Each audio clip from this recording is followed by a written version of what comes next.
nasci de um relacionamento extraconjugal. Não sabia disso, não tinha entendimento disso. E meu pai era caminhoneiro. Hoje aposentou, foi forçado a se aposentar. Está lá com seus 92 anos, mora no Campo Grande, no Rio de Janeiro. Só que meu pai era aqueles caminhoneiros antigos. Os caminhoneiros de hoje são caminhoneiros Nutella, né? Graças a Deus por isso. Os caminhoneiros de hoje têm esses caminhões aí confortáveis, tem esses caminhões cheios de tecnologia. Então eles fazem parada, mudou a Constituição, mudou as leis trabalhistas, uma série de coisas. Os caminhoneiros raízes, eles eram aqueles camaradas que tinham tempo para sair, mas não tinha tempo para voltar. Então caminhoneiro, para dizer que era caminhoneiro, brabão, machão da origem, ele tinha que ter muitas mulheres. Uma em cada parada. Não, ele era isso mesmo. Eu até hoje tenho irmãos que eu não sei quem são. Vocês terem uma ideia. E um dia eu estava almoçando com meu pai numa churrascaria na Dutra. Aí eu ouvi ele conversando com uma menina, balconista. Bom, eu tô lá. Eu cheguei para ele assim, eu falei assim, aqui, ô seu velho cerimônico, você não tem idade mais para isso. Vai com medo dessa menina trabalhar mais aí. A gente tem essa liberdade. Eu brinquei com ele, aquela coisa toda, fomos embora. Uns 4, 5 meses depois, quando eu estava na casa dele, ele falou comigo assim, você prestou atenção naquela balconista lá, que você disse que eu estava dando ideia para ela? Eu falei, não, meus olhos são da minha esposa, sua irmã. Caramba, minha irmã, eu parei de pensar que tem uns traços mesmo das minhas outras irmãs. Aí eu fiquei naquela curiosidade, eu vou voltar lá, que até hoje eu não tive coragem de voltar lá. Mas existem irmãos que eu não conheço, eu era um desses. Meu pai era casado. A história do meu pai já era uma história de uma família disfuncional. Nasceu de uma relação extraconjugal do meu falecido avô, junto com a minha falecida avó. E aí o que acontece? Eles eram muito religiosos. Eles eram fundadores da igreja congregacional, aquela do véu. Cristão do Brasil. Cristão do Brasil. Eles eram fundadores dali. E isso era muito rígido e é muito rígido até hoje. Então, por conta dessa situação que a minha avó viveu, ela tinha uma maldição liberada sobre a vida dela, que ela estava gerando no seu ventre um bastardo. Meu pai não conhecia o pai dele.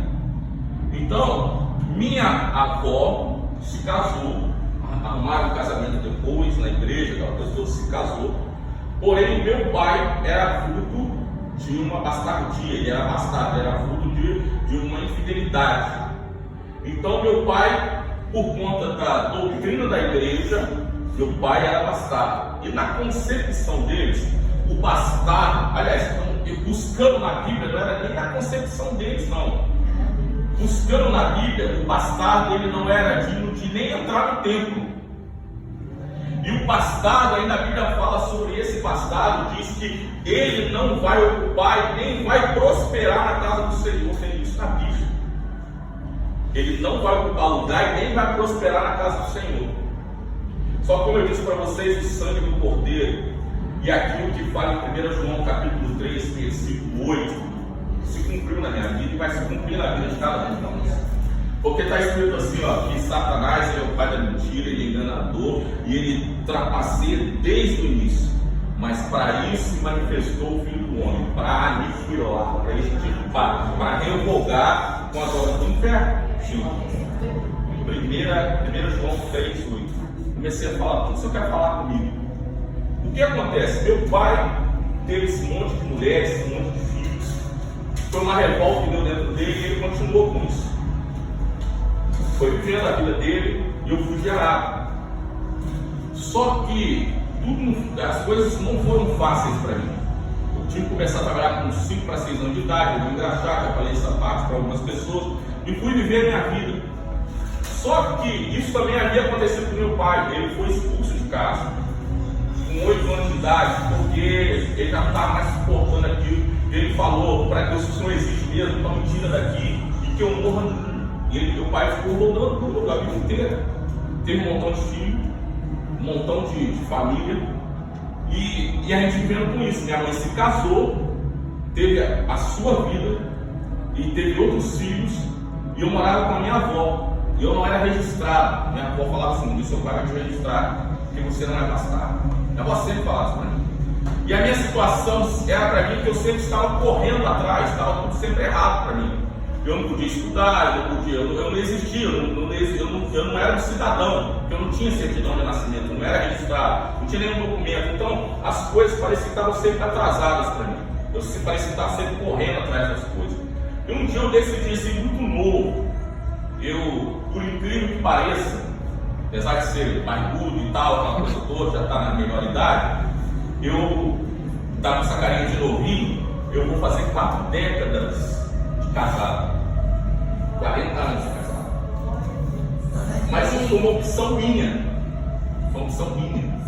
muito novo. Eu decidi assim: eu preciso sair dessa vida. Eu estava numa família disfuncional criada pela minha avó, passava muita necessidade, muita dificuldade, mas eu tinha uma coisa na minha mente, que eu vou encontrar meu pai. Mas eu não queria encontrar meu pai para pedir herança, para brigar, para xingar. Eu tinha um sonho, eu sempre sonhava: um dia eu vou encontrar meu pai, vou abraçar, mas vou amar tanto meu pai, que esse amor que eu tenho por ele vai poder curar tudo, sarar tudo, inclusive a mim mesmo. E os anos foram se passando, eu tomei essa decisão, saí de casa cedo, fui morar com alguém. Estou repetindo a história do meu pai. Eu fui morar com alguém e tal, aquela coisa toda. Meu pai também engravidou a prima de sangue dele. E aí, por conta da doutrina da igreja, ele teve que casar.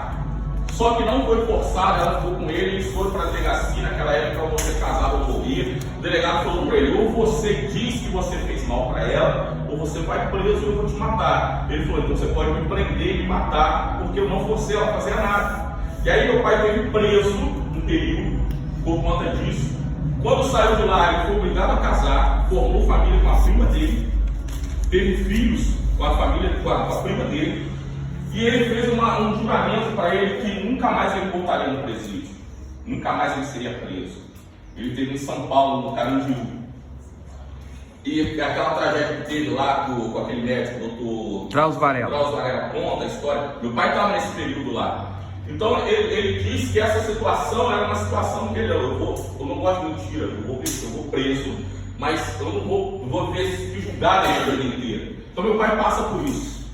Ele sai dali e faz uma promessa: nunca mais eu voltarei.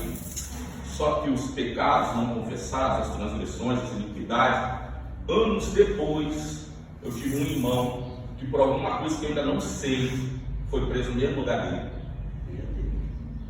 Só que a mulher de Deus que Deus usou para poder ir lá e falar: olha, Deus vai te dar liberdade, falou assim: Deus mandou você fazer um juramento para ele, uma aliança com ele, que quando você sair daqui, você vai transformar a tua vida e você voltará aqui para contar testemunho de transformação na sua vida, para que as pessoas que estão aqui sejam transformadas. Meu pai não fez isso, orgulhoso, continuou fazendo, e um dia ele teve que voltar para ver um filho na mesma cela que um dia ele passou. Está vendo o processo repetido? Lembra das histórias de Davi? Lembra das escolhas de Davi? Lembra que Davi era bastardo? Lembra que tinha aquela situação? Lembra que Davi passou? E depois a maldição estava para se concluir dele, porque Deus não tem nenhum propósito, Deus não tem nenhum projeto de maldição que hereditária, seja ela imposta, autoimposta ou qualquer praga do inferno, fique progredindo na sua vida, na tua casa, na tua família, na tua história. E você, na tua geração, é o instrumento que Deus quer usar para quebrar essa maldição. Amém. Eu olhei para ele e guardei a imagem dele. Eu não tinha foto, eu não tinha sobrenome, não tinha nada dele. Eu guardei a imagem dele e falei: um dia Deus vai me levar até ele. Eu não era pastor, não era de igreja, Deus já falava comigo. Um dia Deus vai me levar até ele. Eu vou encontrar ele. Os anos se passaram, projeto de vida, sendo forjado, pancada daqui, pancada dali. Tinha uma pastora chamada Glória a Deus, Aleluia, quem sabe? Rosane. Pastora Rosane, Glória a Deus, Aleluia. Ela falava que mulher que pintava cabelo de vermelho era prostituta endemoniada. Não podia usar brinco de argola. Não podia usar brinco, passar batom. Só, a irmã deve lembrar, a pastora era 12 dela. Ah, é verdade, é verdade. Eu me lembrei agora, porque minha esposa e minha cunhada também incluíram na sua casa. Primeira vez que eu fui para a intercessão foi no pastor. Então, porque ser um bastardo. Eu sei que é querer estudar e não poder estudar. Eu até falei para vocês um dia que eu implorei para poder estudar no Mobral, que era um movimento que existia na década de 70, 80. Eu implorei para poder estudar porque eu não tinha documento, eu não podia estudar. Eu implorei. Com 5 para 6 anos de idade, eu peguei uma caixinha de engraxate lá, que alguém vendeu para me enfiar, porque eu não tinha dinheiro, e fui trabalhar. Só que com essa idade eu tinha um sonho, porque para mim ser o melhor da minha casa era repetir a história do meu avô materno, porque o meu avô foi militar, meu avô foi tenente do exército. Então para mim era ser um tenente do exército, era me tornar o melhor da minha casa. Só que eu fui engraxar sapato exatamente de militares. Na saída da AMAN, ainda existe uma barbearia em frente ao Bob's, um posto de gasolina que tem lá. Você sai da AMAN, tem um túnel onde o Bolsonaro gosta de comer um lanche, segue essa calçada, tem uma barbearia lá. Eu fui trabalhar nessa barbearia de engraxate. E quando eu fui engraxar o primeiro sapato, me perdoe a palavra que eu vou usar, não é ofensa a ninguém. Quando terminou, aquele oficial perguntou para mim assim: tá bom esse sapato para você? Eu falei: tá, esse é o melhor que você sabe fazer? Eu falei: é. Ele falou comigo assim: desculpe, mas você é um merda, porque eu não vou pagar por essa imundícia que você fez, e você vai ter que pagar um sapato ou alguém para engraxar para mim, que esse sapato é uma imundícia. Eu tinha 5 anos de idade. E é quando eu ouvi aquilo, Deus falou comigo assim: não se revolte, sou eu que estou quebrando todos os processos negativos que a sua geração viveu, para que você e a sua posteridade não vivam.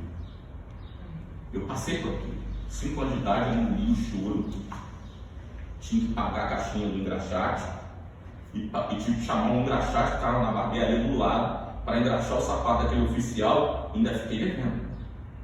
Então tinha sempre a ideia que eu estava correndo atrás, estava tudo errado para mim.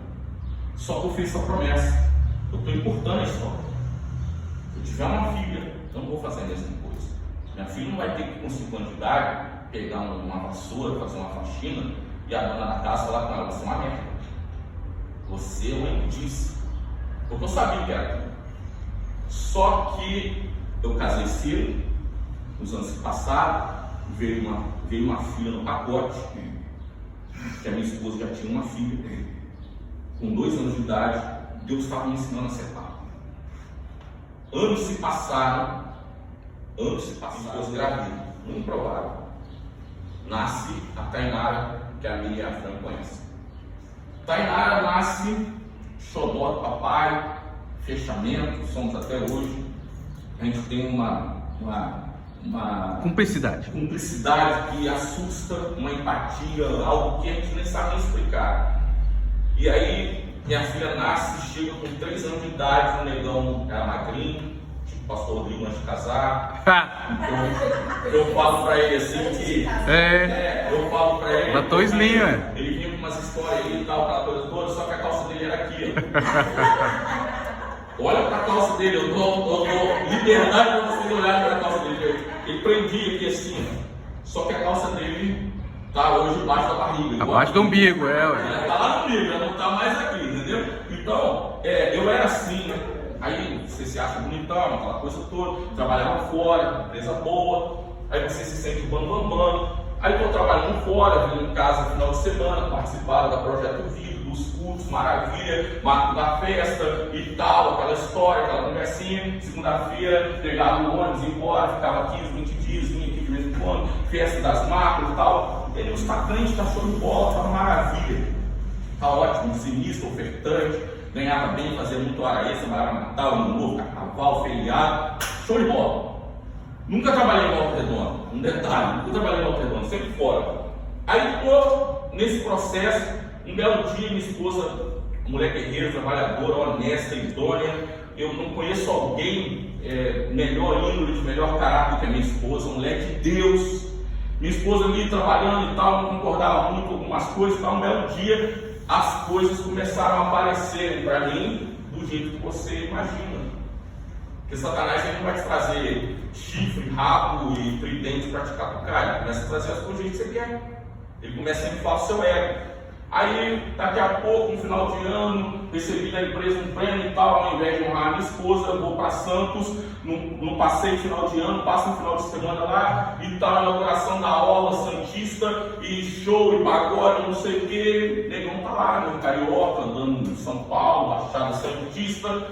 De repente tinha lá uns turistas por lá também, tinha alguém muito bonito, muito isso, muito aquilo, do jeitinho que a gente sonha, do jeitinho que você imagina. Dá um olho para mim, eu não me fiz de difícil. Daqui a pouco eu chego para minha filha e falo para minha filha assim: o bug do milênio aconteceu, foi no bug do milênio. 2000. Ia acabar tudo. 99 para 2000, o bug do milênio chegou. Cheguei em casa, me senti no bambambam. Chamei a minha filha e falei assim para minha filha: você sabe que o papai te ama? Sim. Você sabe que você é tudo para mim? Sim. Você sabe que eu nunca vou te faltar? Sim. Só que o papai vai se separar da mamãe. Mas eu nunca vou deixar de ser seu pai. Tudo que você precisar, você vai ter. Dinheiro, brinquedo, roupa, tudo. E estou bem bonitinho, indo a 1000 quilômetros de distância. 3 anos de idade. Coincidência? Quando eu estou indo num culto, numa cidade, numa capital do sul, entro no culto de domingo, última cadeira, atrás da pilastra, sentadinho, pastor de uma igreja tradicional, faz a devocional, faz a liturgia, tarará, me manda a oportunidade, não sei o que. A hora que o irmão veio trazer a palavra, o pastor presidente da igreja, ele começou a ler, de repente ele para e falou assim: Deus mandou fechar a Bíblia, porque ele já me deu um texto para falar para alguém aqui. Eis que os teus caminhos não são os meus caminhos, os teus pensamentos não são os meus pensamentos, eis que meus caminhos são maiores e melhores que os seus. Ao término desse pronunciamento da palavra de Deus, ele diz assim: Deus falou comigo assim, Deus falou assim: o caminho que você trilhou até aqui é o caminho que você vai ter que trilhar de volta, porque Deus não é um que minta, e nem filho de um que se arrependa, havendo ele dito que você vai ser aquele que vai revogar o decreto da tua casa, da tua família. Você vai fazer por amor, você vai fazer pela dor. Ele está atrás da pilastra, de chavadinho com a Bíblia. Ele falou assim: não sei para quem, só que Deus falou comigo que eu não vou continuar o culto enquanto você não se apresentar. Não basta agora. Silêncio. Silêncio. Eu estou numa capital do sul do país, sou negão. O diferente é, de um jeito ou de outro, eles iam fazer o que eles fizeram com o Jonas. Eles iam me jogar para fora. Já haviam identificado que era eu. A primeira vez que eu vou na igreja, eu não conheço o lugar, nunca fui lá. O pastor falou: Deus falou que só vou continuar o culto quando você se apresentar. Eu levantei. Ele falou assim: Deus mandou dizer para você: você é muito bem-vindo aqui, mas aqui não é seu lugar. Forte. Botei a minha viola no saco, engoli meu orgulho, e aí o Espírito me ajoelhei para adorar a Deus. Ele chegou bem pertinho de mim e falou assim: você é melhor do que seu pai? A Tainara é pior do que você? Meu Deus. Você é esse melhor que você quer ser da tua geração? Seja um homem. Levanta-se dali, termina o culto, pega a malinha, entra no ônibus, 14 horas de viagem, desce em Volta Redonda, e a marcha. Tchau, beijinho, Deus te abençoe, vai ser feliz. Sabe onde ela está? Nessa igreja de joelho, orando por mim, pagando um preço pela minha vida. Não me zombou na minha casa, não me zombou na minha família. Deus falou comigo assim: vou te dar mais uma chance. Anos se passaram, nosso casamento foi sendo reconstruído, os princípios foram sendo lapidados.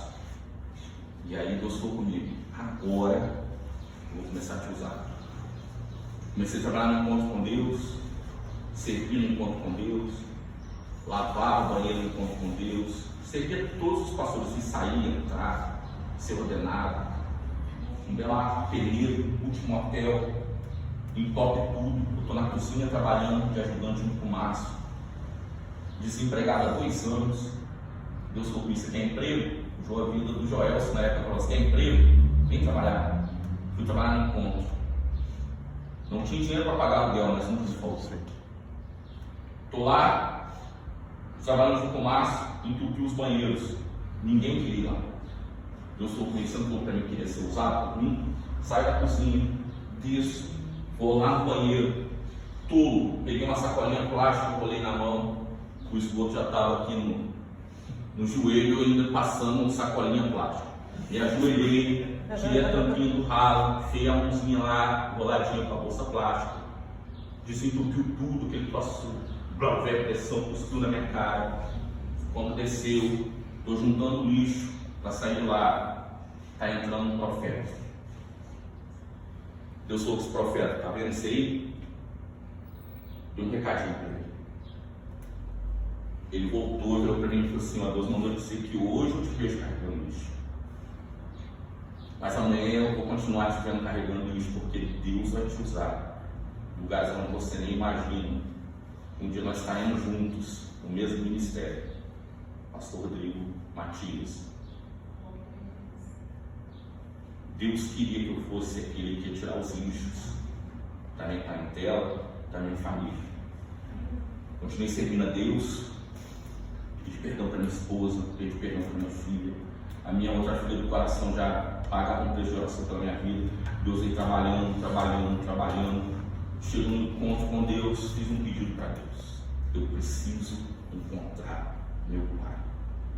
Não tinha endereço, não tinha sobrenome, não tinha nada, mas eu tinha uma intuição. Todos os anos nas minhas férias eu alugava um carro, ia para o lado de Seropédica, por ali, ficava rodando por ali, na esperança de achar meu pai, porque eu tinha ele na minha memória.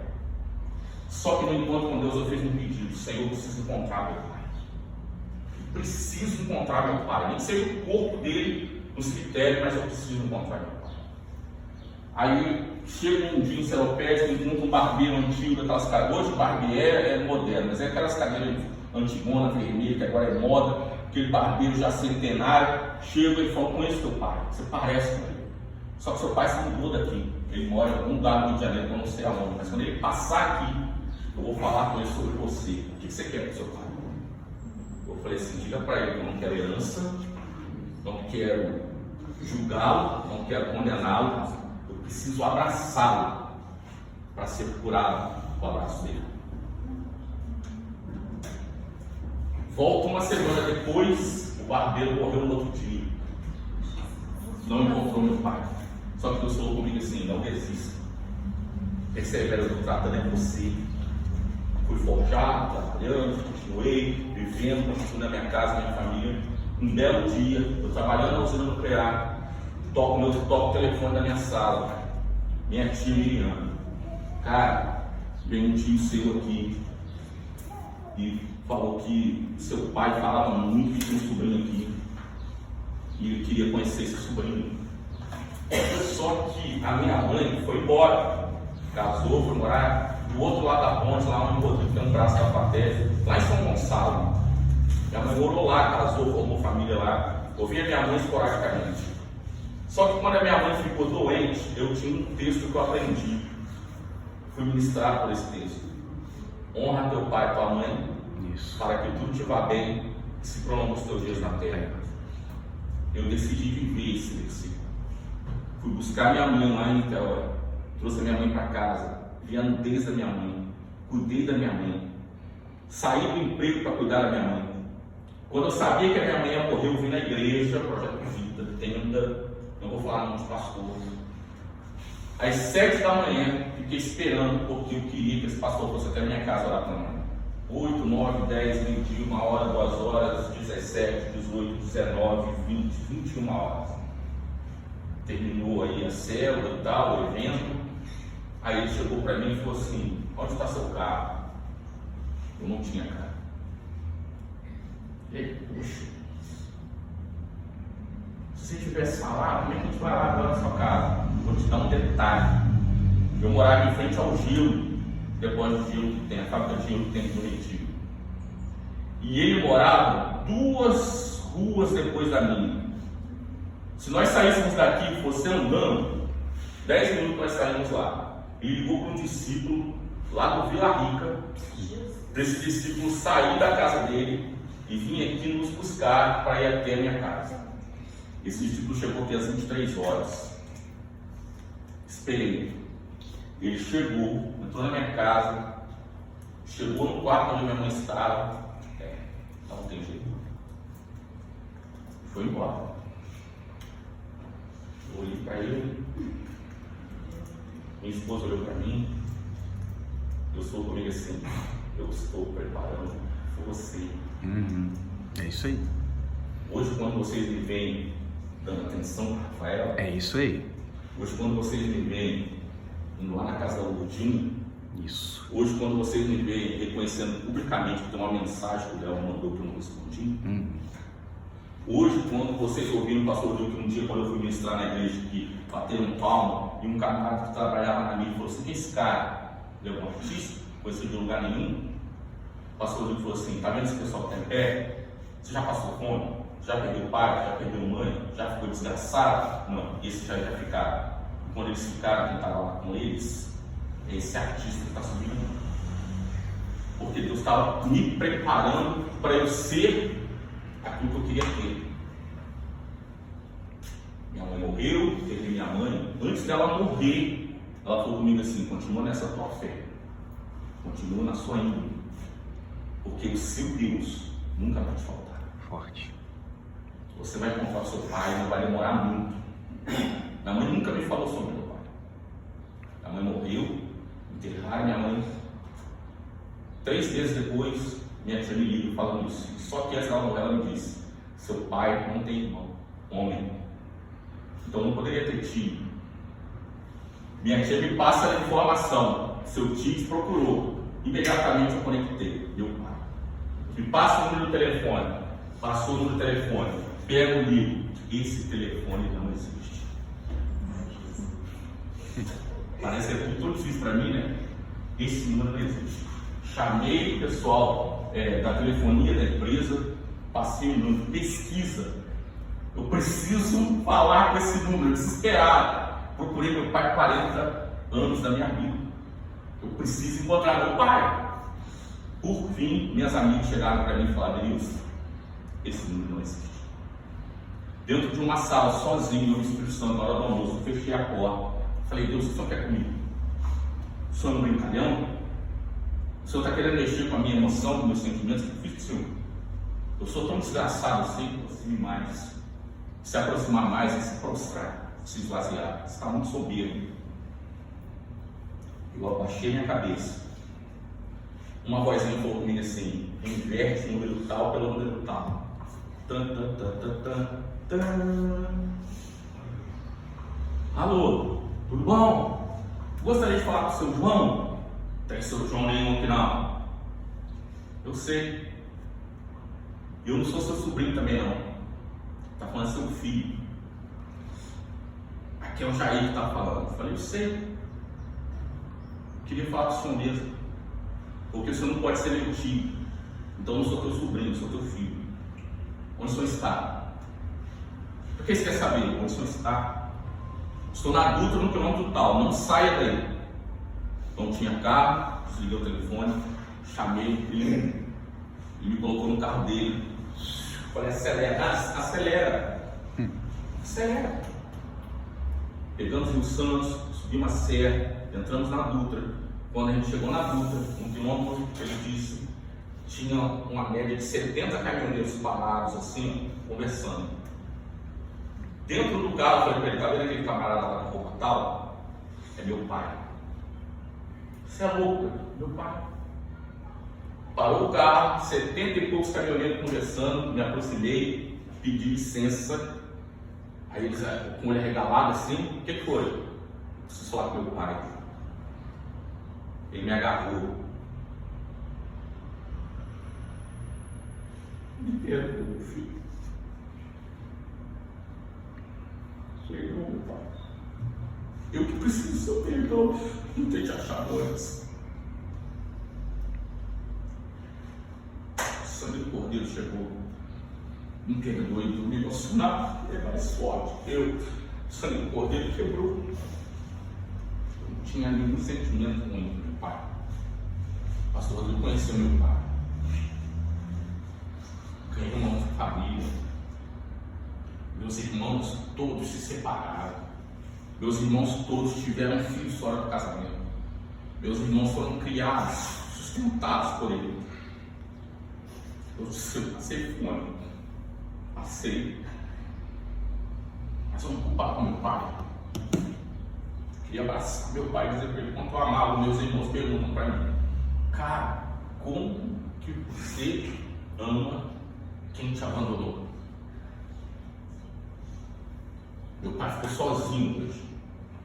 Separou a esposa, ganhado com os meus irmãos, já perdeu o irmão, perdeu a irmã, perdeu, a geração dele só existe uma ainda hoje.